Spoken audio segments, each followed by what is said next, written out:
Hi viewers, welcome to Suman TV Kothagudem. ప్రస్తుతం నేను భద్రాద్రి కొత్తగూడెం జిల్లా కొత్తగూడెం బూర్దగడ్డ ఏరియాలో ఉన్నాను. ఇక్కడ నేను ఒక పర్సన్ అయితే కలవడానికి వచ్చాను.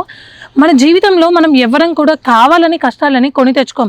అనుకోని పరిస్థితులలో కొన్ని సందర్భాలలో మనం ఆ కష్టాల ఊబిలోకి పడిపోతూ ఉంటాము. మరి ఇటువంటి పరిస్థితి ఇక్కడ ఒక ట్రాన్స్జెండర్కి వచ్చింది. ట్రాన్స్జెండర్గా లైఫ్ని లీడ్ చేయడం ఎంతో కష్టం, ఎన్నో సవాళ్ళు ఎదుర్కోవాల్సి వస్తుంది. సొసైటీని ఎదుర్కోవడం కూడా ఒక బిగ్ ఛాలెంజ్ అని చెప్పాలి. మరి అటువంటి లైఫ్ని లీడ్ చేస్తూ కూడా ఒక్క యాక్సిడెంట్ ఒక్కసారిగా ఆ ట్రాన్స్జెండర్ కళలన్నీ కూడా నాశనం చేసింది. తన జీవితాన్ని తలకిందులకు చేసింది. మరి ఇంతకీ ఎవడ ట్రాన్స్జెండర్, తన పరిస్థితి ఏంటి, తను ఎవరి సహాయం కోసం ఎదురు చూస్తుంది? సో ప్రస్తుతం నేను వాళ్ళ ఇంటి దగ్గర అయితే ఉన్నాను. ఒక్కసారి మనం లోపలికి వెళ్ళి తనతో మాట్లాడే ప్రయత్నం చేద్దాం. కిలోమీటర్ దూరంగా ఉండి ముక్కు మూసుకొని స్మెల్ వస్తుందని వెళ్ళిపోయాడు. అసలు నేను ఏ జన్మలో ఏ పాపం చేసినో ఈ రాత అనుభవిస్తున్నా. తన మొహం చూసి నాకు చచ్చిపోవాలని కూడా అనిపించలేదు.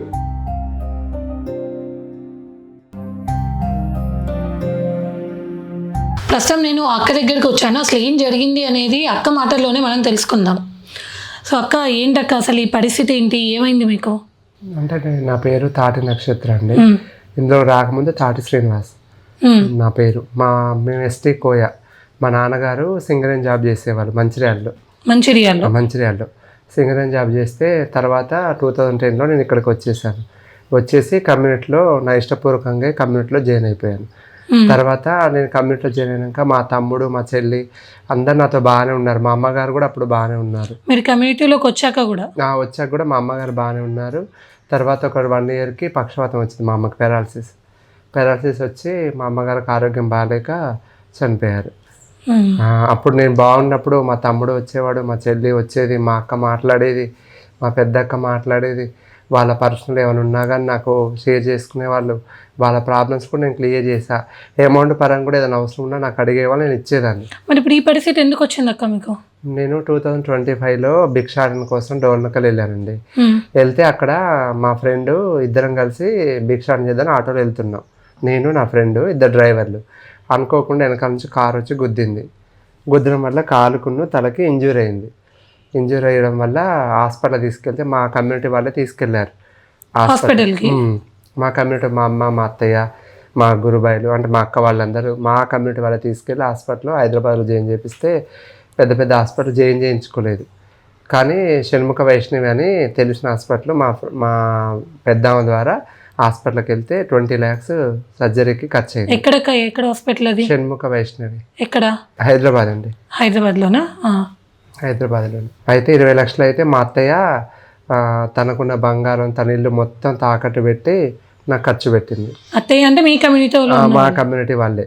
మా కమ్యూనిటీ వాళ్ళే ఖర్చు పెట్టి నాకు సర్జరీ అయ్యాక కూడా నాకు ఫిజికల్ కూడా ఏదైనా అవసరం ఉన్నా వాళ్ళే చూసుకున్నారు. కానీ నాకు సంబంధించి మా ఫ్యామిలీ మెంబర్స్ ఒక్కరు కూడా రాలేదు. ఇంకా నేను ఏం మాట్లాడకుండా అత్తయ్యని నువ్వే నన్ను కాపాడాలి అత్తయ్యని ఆమెను రిక్వెస్ట్ చేసుకున్నాను. ఎందుకంటే నాకు చేసిందే తను, నేను అడిగినా వేస్ట్ అని వాళ్ళని నేను అడగలేదు.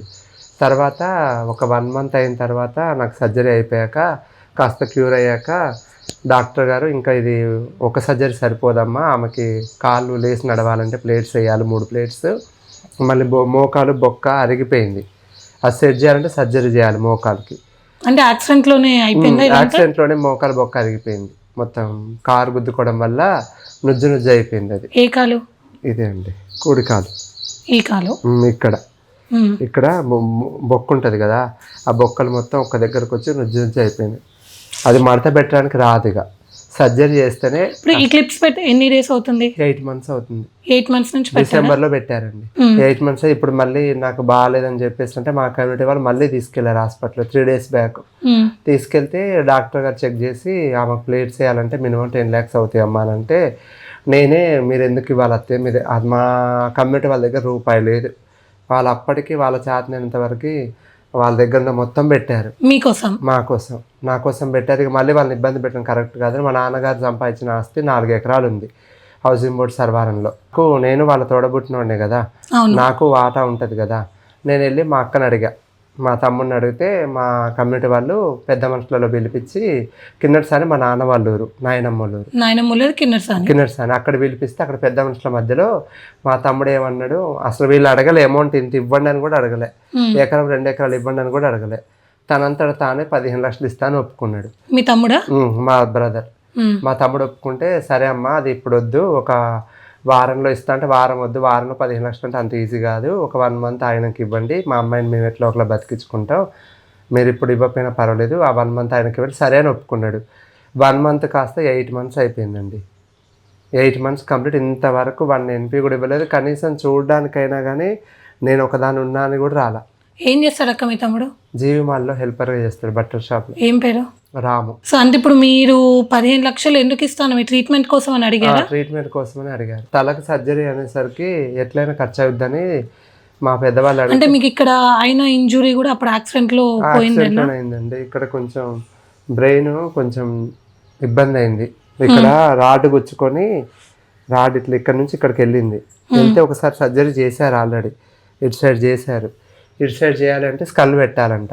వెంటనే ఆపరేషన్ అంటే కుదరదు, 6 మంత్స్కి ఆపరేషన్ చేయాలంటే మా గురువు గారు 6 మంత్స్ తర్వాత తీసుకెళ్తే ఇప్పుడు 10 lakhs అవుతాయని చెప్పారండి ఆపరేషన్. అంటే ఇప్పుడు మీరు లేచి మళ్ళీ నడవాలి అంటే 10 lakhs.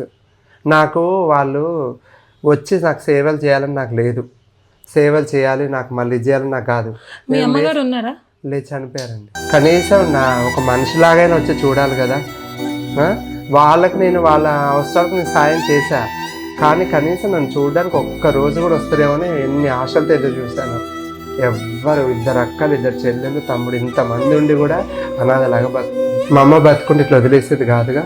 నేనేం చేయాలి, ఎవరికి చెప్పుకోవాలి చెప్పండి? అడిగి అలసిపోయాను, ఫోన్లు చేసి అసలు నేను ఏ జన్మలో ఏ పాపం చేస్తున్నో ఈ రాత అనుభవిస్తున్నా.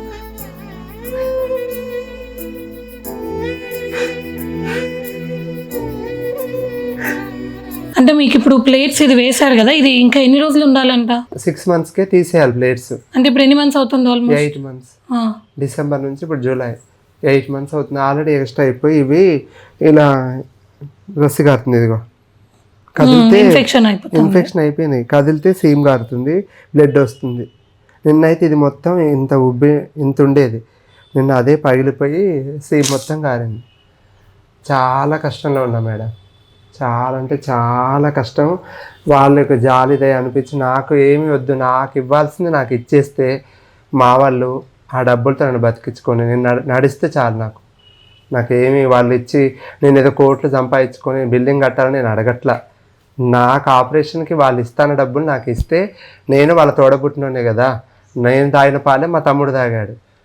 ఇప్పుడు నాకు ఇలా ఉందంటే వాళ్ళ అవసరాలకి వాళ్ళు వాళ్ళ పేర్లో భూమి ఎక్కించుకున్నారు. కాదక్క, మీకు తెలియకుండా ఈ ఆస్తి పంపకాలు ఇవన్నీ చేసుకున్నారని చెప్తున్నారు కదా, మీరు ఈ కమ్యూనిటీలోకి వచ్చాకనేనా మీరు ఎంత చేసింది? రీసెంట్గా 3 years బ్యాక్ మా అమ్మకు పక్షవాతం వచ్చినప్పుడు మా తమ్ముడు నా దగ్గరకు వచ్చి, నేను అప్పుడు బూడిదగట్టులోనే ఉన్నా, ఏనుకూరులో కాకుండా ఉంటే, నా దగ్గరకు వచ్చి 20,000 30,000 మా అమ్మ పేరు చెప్పి తీసుకుని వెళ్ళేవాడు ట్రీట్మెంట్కి. నాకు తెలియదు. అయితే మా అమ్మ ఏంటంటే కన్న తల్లి కాబట్టి నేను గుర్తొచ్చి డయాలసిస్ చేశారు మా అమ్మకి. ఇక్కడ పైప్ పెట్టుకొని నా దగ్గరకు వచ్చింది మా అమ్మ. ఆటో మాట్లాడుకొని నా దగ్గరకు వచ్చి, నువ్వు రానా, నువ్వు రావాలి, నా పరిస్థితి బాగోలేదు అని చెప్పేసి అడిగితే, అప్పటికి కూడా మా అమ్మని చూసి నాకు బాధ అనిపించి, నా దగ్గర లేకపోయినా వేరే వాళ్ళ దగ్గర 20,000 అప్పు చేసి ఇచ్చాక బ్యాడ్ లక్ ఏంటో మా అమ్మ ఆరోగ్యం బాలేక చనిపోయింది. చనిపోయినప్పుడు కూడా మా అక్క వాళ్ళు, నీకు రేపు భవిష్యత్తులో ఆస్తుల వాటా ఇవ్వాలంటే నువ్వు ఇప్పుడు చనిపోయింది కాబట్టి దినాలకైనా కానీ చావు ఖర్చుకైనా కానీ నువ్వు ఎంతో కొంత పెట్టుకోవాలని 10,000 అడిగారు. కానీ నేను నా కన్నతల్లి పెట్టుకుని తప్పులేదని చెప్పేసి 80,000 ఇచ్చా. అది ఆ డబ్బులు కూడా తీసుకున్నారు. ఆ డబ్బులు ఆస్తిలో వాటా కావాలంటే డబ్బులు అన్నారు వాళ్ళు, మా అక్క వాళ్ళు అన్నారు, కన్నతల్లికి ఎంత పెట్టినా తక్కువే. 80,000 ఇచ్చాను. 80,000 తీసుకున్నారు. మా చెల్లికే ఇచ్చాను, శైలజ అమ్మాయికి. ఇక్కడికే వచ్చి బూడిదగడ్డ వచ్చి తీసుకొని పోయారు వాళ్ళు. అంత వాళ్ళకి అంత చేసినా కూడా ఇప్పుడు నాకు నేను లేగాలంటే 10 లక్షలు ఖర్చు అవుతుంది. సరే 10 లక్షలు అనేది నేను వాళ్ళని ఇన్నని అడగట్లేదు. మా తమ్ముడు పెద్ద మనుషులు 15 లక్షలు ఇస్తా అన్నాడు కదా, నా 15 లక్షలు నాకు ఇస్తే నా ట్రీట్మెంట్ చేసుకొని నేను నడవడానికైనా సాయం చేసిన వాళ్ళు అవుతారు కూడా, నా డబ్బులు నాకు ఇస్తే చాలు. పెద్ద మనుషుల్లో పెట్టిన తర్వాత మీరు కాల్ చేసి అడిగారా అక్క మీ తమ్ముడిని? అడిగారు. ఏం రెస్పాండ్ అవుతున్నారు? రేపిస్తా, మాపిస్తా, 2 డేస్లో ఇస్తా, 1 వీక్లో ఇస్తా దాటేసుకుంటూ పోతున్నాడు. అసలు నో రెస్పాన్స్, అసలు దాటేసుకుంటూ రేపిస్తా మాపిస్తా. మా గురువు గారు ఫోన్ చేస్తే నేను చేయమని చెప్తా మా కమ్యూనిటీ వాళ్ళకి. వాళ్ళు ప్రతిరోజు వాళ్ళకి కాంటాక్ట్లోనే ఉన్నారు. ఇవ్వాలి డబ్బులు, ఎందుకంటే నన్ను బ్రతికించుకోవాలని వాళ్ళకి ఆశ ఉంది. వాళ్ళకి లేకపోయినా మా కమ్యూనిటీ వాళ్ళకు ఉంది. నేను ఇట్లా అయినందుకు నాకు అసలు వాళ్ళు కనుక వదిలేస్తే నేను ఎప్పుడో చచ్చిపోయేదాన్ని. కానీ నన్ను ఏ జన్మలో ఏ పుణ్యం చేసినో వాళ్ళు పాపం వాళ్ళ కమ్యూనిటీలో కలిసినందుకు వాళ్ళు నన్ను బతికించుకున్నారు. కనీసం వీళ్ళకు మా అక్క టీచరు, మన నలుగురికి విద్యను అభ్యసిస్తుంది కదా, ఆమె కొద్దిగా కూడా జాలనిపించట్లేదు. వాళ్ళ పర్సనల్ ప్రాబ్లమ్స్కి నేను హెల్ప్ చేశా. నా దగ్గరకు వస్తే 1 ఇయర్ బ్యాక్ నేను హెల్ప్ చేశా, యాక్సిడెంట్ కాకముందు. ఆ విశ్వాసం కూడా లేదు వాళ్ళ దగ్గర. నేను హెల్ప్ చేశా, ఆమె నా దగ్గరకు వచ్చి కూడా ఏం అడగలే. ఆమె వస్తే బాగోదని వాళ్ళ అబ్బాయిని పంపించింది. సరే మా అబ్బాయిని పంపిస్తే మా అల్లుడే కదా అని చెప్పేసి నేను వెంటనే నాకున్న పని వదిలేసి షాప్ క్లోజ్ చేసేసి వెళ్ళి పోలీస్ స్టేషన్లో ఆమెను కూర్చోబెట్టి ఆమెతో మాట్లాడి క్లియర్ చేసేసా. 1 అవర్లో క్లియర్ అయిపోయింది. అయినా కానీ ఇప్పుడు నేను మా అక్కను ఒకటే మాట అడిగా, అక్క నాకు ఏమొద్దు అక్క, నా వాటా నాకు ఇచ్చేయండి, నేను ఏదో ఆశపడి అడగట్లేదు, నా ట్రీట్మెంట్ కోసం అడుగుతున్నా, దయచేసి నా డబ్బులు నాకు ఇచ్చేయండి అని అడిగితే ఇస్తామని కూడా చెప్పట్లేదు, ఇవ్వనని చెప్పట్లేదు. రెస్పాన్సే లేదు. అసలు మాట్లాడుతున్నారా మీతో ఇప్పుడు? లేదు. అసలు మీరు ఏం కావాలని కోరుకుంటున్నారు వాళ్ళ దగ్గర నుంచి? అయితే నాకు వాళ్ళు ఇవ్వాల్సిన డబ్బులే ఇస్తే సరిపోయింది మేడం, ఎందుకంటే నా ట్రీట్మెంట్కి కావాల్సింది నాకు ఇస్తే చాలు. ఎందుకంటే మా వాళ్ళు పెట్టే వరకు పెట్టారు, ఇంకా వాళ్ళని అడగడం కూడా కరెక్ట్ కాదు. నాకు ఆస్తిలో వాటా ఇవ్వాల్సింది ఇచ్చేస్తే నాది నేను మళ్ళీ ట్రీట్మెంట్ చేయించుకొని లేచి నిలబడతా. అది నాకు కావాల్సింది. ఎందుకంటే ఇప్పుడు నేను ట్రీట్మెంట్ చేసుకుంటూ నిలబడగలుగుతా, ట్రీట్మెంట్ చేసుకోకపోతే జీవితాంతం ఇలాగే పడుకొని ఉండాల్సి వస్తుంది. మా పెద్దక్కకి షుగర్ ఉంది, బీపీ ఉంటే మా అక్క ఆరోగ్యం బాగాలేదని వేరే వాళ్ళు నా దగ్గర, వాళ్ళ ఊర్లో వేరే క్యాస్ట్ వాళ్ళు నా దగ్గరికి బట్టలకు వచ్చారు. వస్తే మీ అక్క బాగాలేదమ్మా అంటే చూడడానికి వెళ్తే నా మొహం మీద తలిపేసింది మా అక్క. అంటే మీరు ఈ కమ్యూనిటీలోకి రాకముందు బాగానే ఉండేవాడా మీతో? కమ్యూనిటీలోకి వచ్చాక కూడా బాగానే ఉన్నారు. వచ్చాక నేను షాప్ పెట్టినా అని చెప్పి మా అక్క ఫోన్ చేసి మంచిగా షాప్ మెయింటైన్ చేసుకో, బిగ్ షాట్ని వెళ్ళమాకంటే నాకు అదే అంబిషన్ అక్క, నేను బిగ్ షాట్కి వెళ్ళను, ఎందుకంటే నాన్న జాబు, మీరు జాబర్స్ కాబట్టి నేను మంచిగా బతకాలని ఆశతోటి షాప్ పెట్టాను. తర్వాత నేను బ్యూటిషియన్ కోర్స్ నేర్చుకున్నా. సరే బ్యూటిషియన్ కూడా పెట్టుకొని నా చేతనంతవరకు నేను బంద్ చేసి నేను మంచిగా బతుకుతా, తాటి లక్ష్మి మా నాన్న, ఆయన పేరు దక్కియాలని చెప్పేసి నేను ఆశపడింది వేరు. కానీ దేవుడేమో ఇలా చేసిండు. మానవత్వం ఉన్న వాళ్ళు అయితే కనీసం చూడడానికైనా వస్తారు. నేను ఏనుకూరులో 10 ఇయర్స్ నుంచి ఉంటున్నా.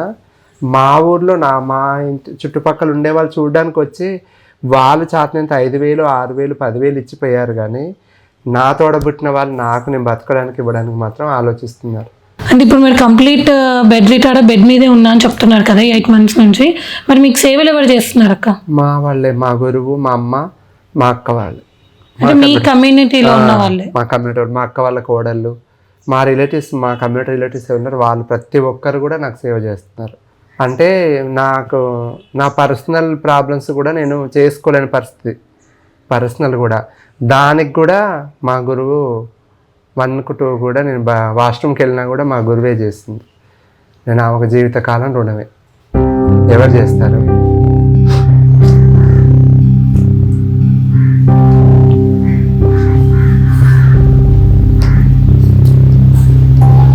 ఇంకా సర్జరీ అయ్యాక ఇంకేం ప్రాబ్లమ్స్ ఉంటాయో ఏమో.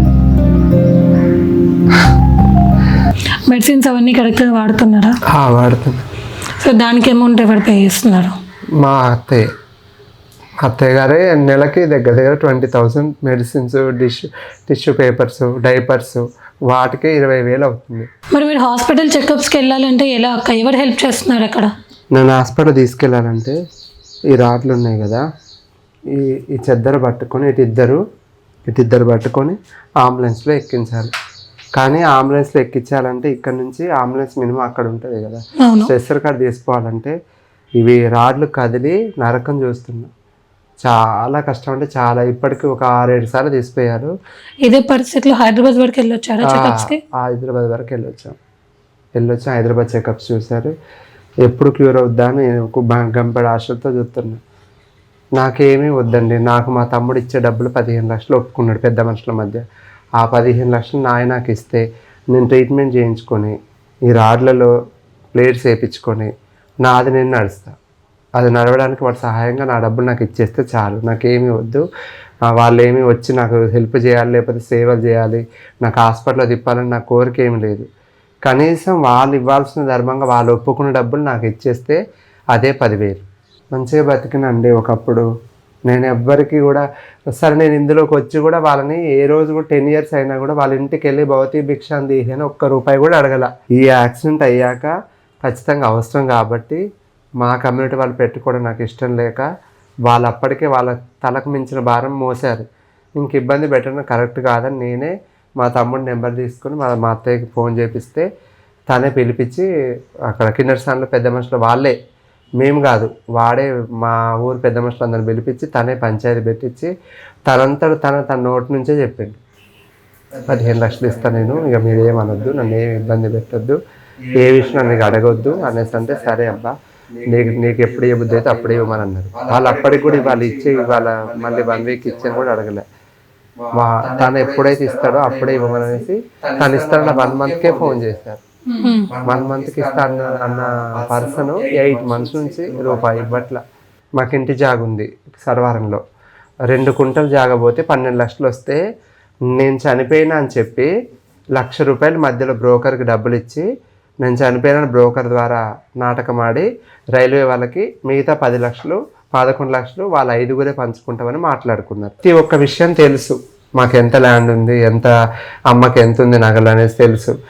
అవి కూడా మా పెద్దక్కే తీసుకుంది. అయినా నేను ఏ రోజు కూడా వాళ్ళని ఇబ్బంది పెట్టలే. నాకు అదెందుకు తీసుకున్నావు అక్క నేను అడగలే. కానీ నా పరిస్థితి బాగోలేక ఈరోజు నేను బ్రతకాలి అంటే నాకు సర్జరీ కావాలంటే డబ్బులు కావాలి కాబట్టి తప్పనిసరి వాళ్ళని నేను అడిగా. తనంతట తను మా రాముయే మా తమ్ముడు 15 లక్షలు ఇస్తాను పెద్ద మనుషుల మధ్య ఒప్పుకున్నారు. అది ఆ డబ్బులైనా కనీసం ఇస్తే నాకు ఈ ప్లేట్స్ పెట్టి నేను లేచి నడుస్తా కదా. రోజు నేను పడుకోవడానికి ఎంత నరకం పడుతుందో నా మనస్సాక్షికి తెలుసు. వాళ్ళు ఒక్కసారి వస్తే నా బాధ చెప్పుకుందని ఒక్కసారి వచ్చిండు మా తమ్ముడు. అప్పటికి మా అత్తయ్య వాళ్ళ ఇంట్లో నేను ఉన్నప్పుడు ఒకసారి వచ్చిండు. కానీ 1/2 kilometer దూరంగా ఉండి ముక్కు మూసుకొని స్మెల్ వస్తుందని వెళ్ళిపోయాడు. రాము ఒక్కసారి రారా, కనీసం ఒక్కసారి మందలిచ్చి పోరా అని చెప్పినా కూడా బయట నుంచి బయటకి వెళ్ళిపోయాడు. మరి వాళ్ళు ఇంతవరకు రెస్పాండ్ కాలేదు, ఇవ్వాల్సిన డబ్బులు ఇవ్వలేదు అన్నారు కదా. ఇవ్వలేదు. పోలీస్ స్టేషన్లో కంప్లైంట్ చేశారా? వెళ్ళామండి. 3 days బ్యాక్ నాకే విరక్తి పుట్టి పోలీస్ స్టేషన్కి వెళ్ళి కనీసం పోలీస్ స్టేషన్లోనైనా పోలీస్ ద్వారా అయినా నాకు న్యాయం జరుగుద్ది అనేసి వెళ్ళి కంప్లైంట్ పెట్టానండి. పెట్టాము రాతపూర్వకంగా రాసిచ్చాం. ఎస్ఐ గారు మాట్లాడారు, కంప్లైంట్ తీసుకున్నారు. సరే అమ్మ మేము వచ్చాక ఏదో ఒక న్యాయం చేస్తాం కంపల్సరీ అని చెప్పేసి అన్నారు. స్టేషన్కి మీరు వెళ్ళారా? స్టేషన్కి వెళ్ళామండి. అంబులెన్స్లో ఎవరు తీసుకెళ్లారు ఇక్కడ నుంచి? మా వాళ్ళే. మీ వాళ్ళే తీసుకెళ్లారా? మా అత్తయ్య వాళ్ళే వచ్చారు. నాకు ఫస్ట్ నుంచి కూడా యాక్సిడెంట్ అయినా కానీ చిన్న ఇన్సిడెంట్ అయినా వాళ్ళే, చిన్నదైనా కూడా. నేను కనీసం డైపర్లు కొనుక్కునే స్థాయిలో కూడా లేను. ₹300 డైపర్లు కొనుక్కునే స్థాయిలో కూడా లేను. ఆ డబ్బులు కూడా నాకు ఇవ్వలే. మా అమ్మ నగలో కూడా కనీసం ₹1 ఇవ్వలే. నేను అయినా సరే అంత ఆస్తున్నా కూడా నేను ఏ రోజు కూడా ఇది ఇవ్వండి అని అడగల. నాకు ఈ సర్జరీ యాక్సిడెంట్ అవ్వబట్టి సర్జరీ కోసం నేను మా వాళ్ళు ఎన్ని రోజులు పెట్టుకుంటారని చెప్పేసి నాకే బాధ అనిపించి నేను వెళ్ళి ఇలా అడిగాను తప్ప అది వాళ్ళంతా వాళ్ళు 15 లక్షలు ఇస్తాను వాళ్ళు ఒప్పుకున్న డబ్బులే. నాకేమీ వద్దు, నువ్వు ఇస్తా అన్న డబ్బులు నాకు ఇచ్చేయి. నేను మళ్ళీ ఆ సర్జరీ, నాకు ఇంకా కాలుకు సర్జరీ ఉంది, తలకు సర్జరీ ఉంది, నేను ఇవి చేయించుకొని దేవుడి దయ వల్ల మంచిగా అయితే లేచి నిలబడతా. దానికి మీరు సాయం చేసిన వాళ్ళు అవుతారు. ఈ ఒక్క సాయం నాకు చేయండి. ఒకప్పుడు వాళ్ళకి అవసరం ఉందని ఫోన్ చేస్తే నేను అప్పు చేసి ఇచ్చా. మరి ఈరోజు నా పరిస్థితి ఇలా ఉందంటే వాళ్ళు చూసుకోవాలి కదా. లేకపోతే కనీసం అంత బాధగా ఉంటే వచ్చి ఒక విషయం ఇచ్చి పొమ్మనండి, చచ్చిపోతా. కానీ నేను ఈ నరకం పడలేను, నా వల్ల కాదు, ఇంకా నేను తట్టుకోలేక. చెప్పండి తనని మాట్లాడనివ్వండి.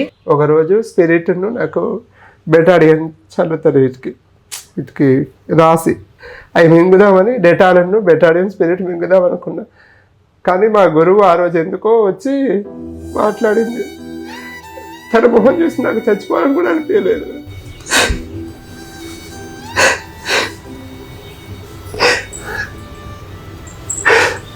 అన్నీ కలిపి ఇంక చచ్చిపోదాం అనుకున్నా. కానీ దేవుళ్ళలాగా తనే వచ్చి లేదు గురు, దేవుడు పంపించినట్టే వచ్చిన వాడు. అవసరం లేదు నీకు, నీకు దేమో లేదు. బతుకున్న చంపేసి ఆస్తులు అమ్ముకొని డబ్బులు తీసుకున్నారు. నాకు కనీసం నేను ఈరోజు బతకడానికైనా నాకు ఇవ్వాల్సింది నాకు ఇచ్చేస్తే నేను లేచి నిలబడి తిరగలుగుతాను. నేను మంచిగా బతికిందని ఏం వాళ్ళ మీద ఆశ పెట్టుకుని బతకలేదు. వాళ్ళ ఇళ్ళల్లోకి వెళ్ళి రూపాయి అడగలేదు. నాకు ఇప్పటికి కూడా వచ్చి హాస్పిటల్ తీసుకెళ్ళమని అడగట్లేదు, నాకు ట్రీట్మెంట్ చేయించమని అడగట్లేదు. నాకు ఇవ్వాల్సింది నాకు ఇవ్వాలి. నేను బతకాలంటే ఖచ్చితంగా నాకు ఇప్పుడు వాళ్ళ హెల్ప్ చాలా అవసరం, చాలా అంటే చాలా అవసరం.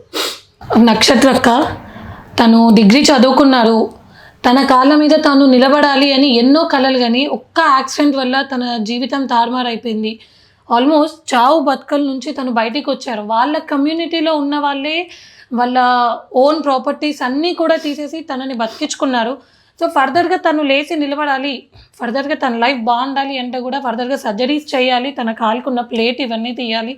సో ఎవరైనా హెల్ప్ చేసే వాళ్ళు ఉంటే దయచేసి వచ్చి తనకి హెల్ప్ చేయండి. అట్ ద సేమ్ టైం వాళ్ళ ఫ్యామిలీ మెంబర్స్ ఎవరైతే చెప్పారో వాళ్ళ అక్కలు కానీ చెల్లెలు కానీ వాళ్ళ తమ్ముడు కానీ ఇస్తా అన్న అమౌంట్ ఇస్తే నేను లేచి తిరుగుతాను, నేను మళ్ళీ నా లైఫ్ నేను న్యూ లైఫ్ స్టార్ట్ చేస్తాను అని తను వేడుకుంటున్నారు. తన బాధ అసలు వర్ణనాతీతంగా ఉంది. మార్నింగ్ కానీ అవన్నీ ప్లేట్స్కి ఉన్న పిన్స్ అన్నీ కూడా గుచ్చుకపోయి ఇన్ఫెక్షన్ అయిపోయి తను అసలు నాకు నిద్ర పట్టట్లేదు, నేను సూసైడ్ అటెంప్ట్స్ కూడా చేసుకున్నానని ఎంతో బాధగా చెప్తున్నారు. సో హెల్ప్ చేసే వాళ్ళు ఉంటే దయచేసి ముందుకు వచ్చి తనకి హెల్ప్ చేయండి. అండ్ వాళ్ళ బ్రదర్స్ అండ్ సిస్టర్స్ ఎవరైతే ఉన్నారో ఇది మీ బాధ్యత అండి. మీకు అవసరం ఉన్నప్పుడు తను మీతో ఉంది.